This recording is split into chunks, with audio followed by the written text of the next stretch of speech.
Indonesia ni, saya cakap kepada Menteri Indonesia ni, kalau bodoh jangan jadi menteri. Orang Indonesia 300 juta, kenapa pilih orang bodoh menjadi menteri?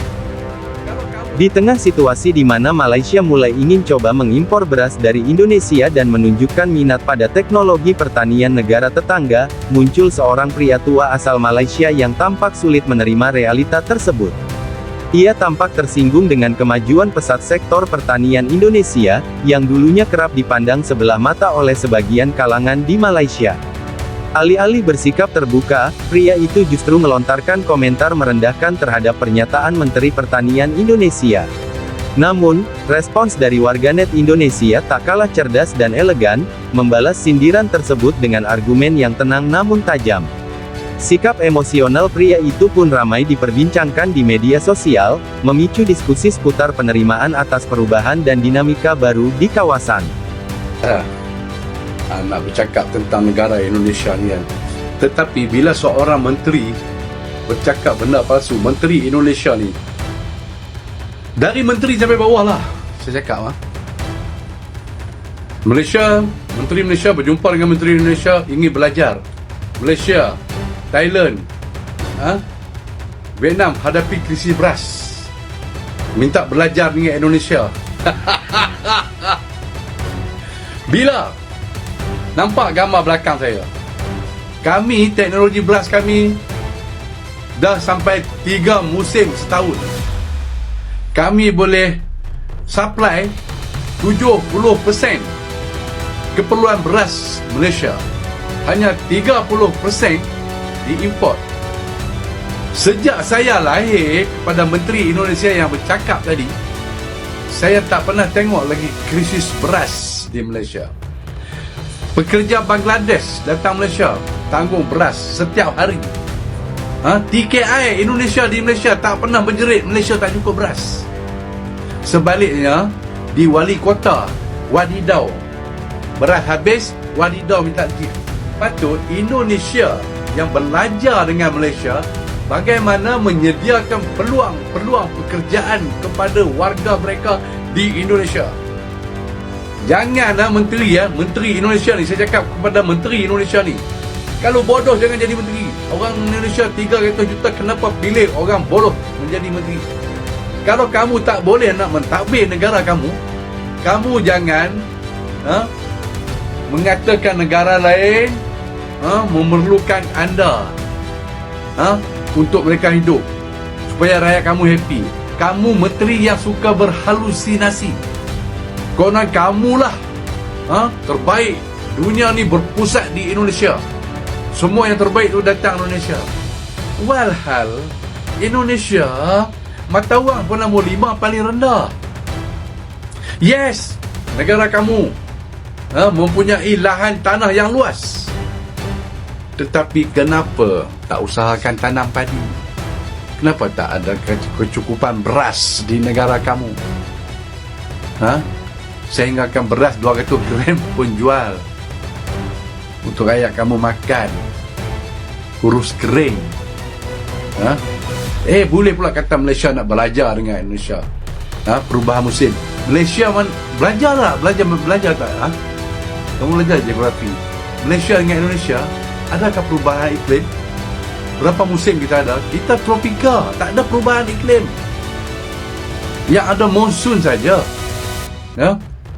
Boleh menanam padi. Kepintaran yang penting.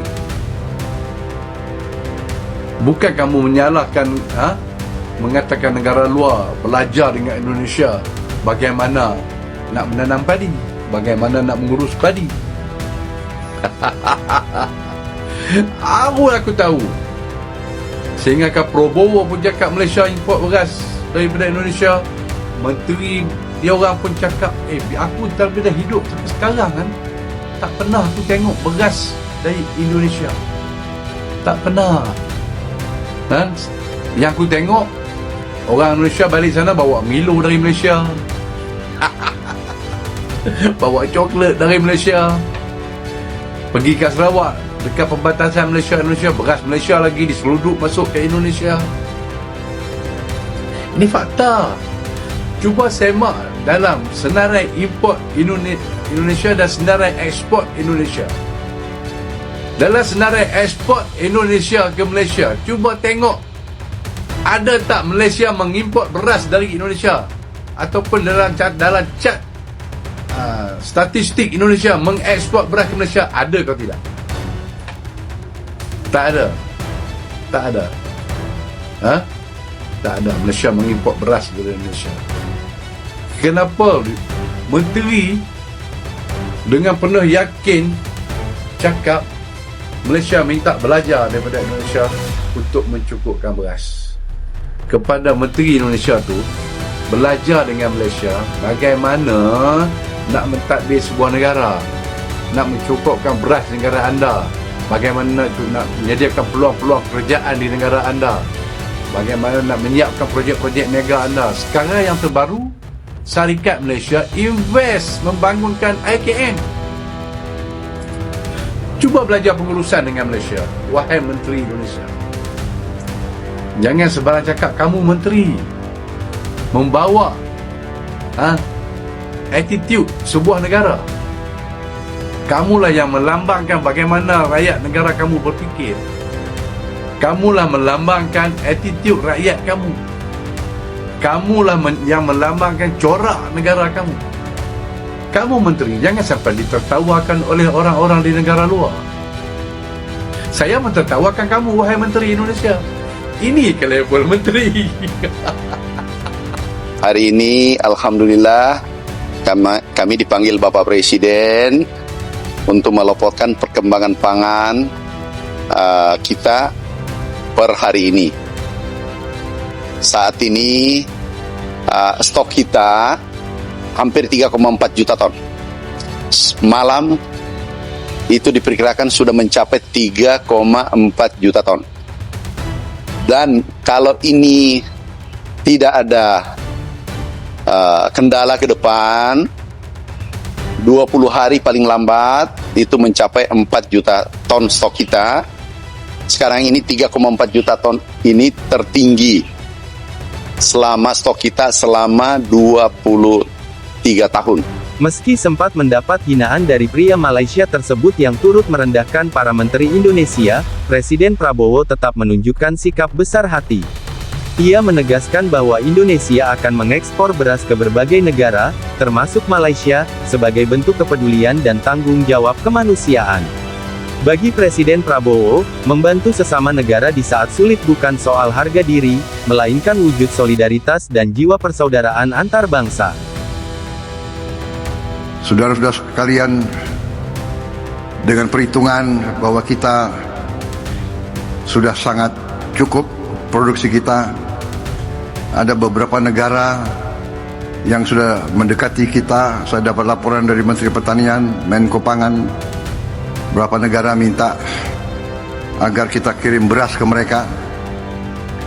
Saya izinkan dan saya perintahkan kirim beras ke mereka. Dan kalau perlu, atas dasar kemanusiaan, kita jangan terlalu cari untung besar. Yang penting ongkos produksi plus angkutan plus administrasi kembali. Kita buktikan bangsa Indonesia sekarang menjadi bangsa bukan bangsa yang minta-minta, tapi bangsa yang bisa membantu dan memberi bangsa lain.